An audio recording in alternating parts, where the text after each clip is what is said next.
श्री स्वामी समर्थ. चला, good morning. सकाळी उठल्या उठल्या आपलं काम असतं पाणी भरायचं. आमच्याकडे सकाळी पाणी येतं. त्यानंतर खिडकीमध्ये चिमणी बसलेली होती, चिमणीला बघत होते. त्यानंतर आमची चिमणी उठली, पटकन चिमणीला दूध गरम केलं. त्यानंतर आमची सकाळची चहामध्ये खूप म्हणजे गुळाची चहा घेतो आम्ही, तर चहा घेतली. तर चहा घेऊन झाल्यावर मग आपले जे कामं असतात डेलीचे रुटीन, म्हणजे आज मुलांना खायचे होते इडली, त्यासाठी पटकन इडली बनवली. इडली आणि नारळची चटणी आवडत नाही, तर आम्हाला शेंगदाण्याची चटणी बनवली. तर मुलाची फरमाईश होती, मला शेंगदाण्याची चटणी आणि इडली बनव मम्मी.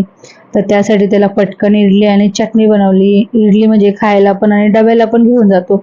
आमच्याकडे म्हणजे कसं आहे की इडली खूप म्हणजे जीवापाड आवडते मुलांना. तर तो सांगतो की मला मम्मी शाळेत पण दे आणि मी घरी पण खाणार. तर त्याचा आजचा टिफिन म्हणजे माझी इडलीच जाणार.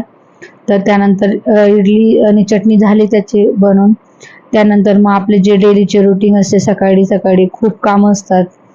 एवढे कामं असतात विचारू नकाच, प्रत्येकाच्याच घरात कामं असतात असं. त्यानंतर मग आमच्यासाठी बनवली मसाल्याची आमटी, मस्त शेव आमटी. त्यासाठी मी एका साईडला मसाला पण बनवून ठेवला होता, जेणेकरून कामं पटपट हो असं म्हणून आपण आमटी केली. आमटी झाल्यानंतर मग संध्याकाळचा टाइम झाला. संध्याकाळच्या टाइमला गच्चीवर गेलेली. गावाकडे कसं असतं, गच्चीवर मस्त खूप छान वातावरण असतं. तर छान वातावरणाचा आनंद घेतला मस्त छानपैकी थोडंसं. मग त्यानंतर मग संध्याकाळचं मग दुसऱ्या दिवशी रुटीन माझी ही. दुसऱ्या दिवशी आम्ही तर सकाळी मॉर्निंगमध्ये गेलो होतो देवीच्या मंदिरावर वटी भरायला, कारण आम्ही गावाकडे जास्त लवकर येत नाही, म्हणून चला म्हटलं आता आलोय तर वटी भरून घेऊ.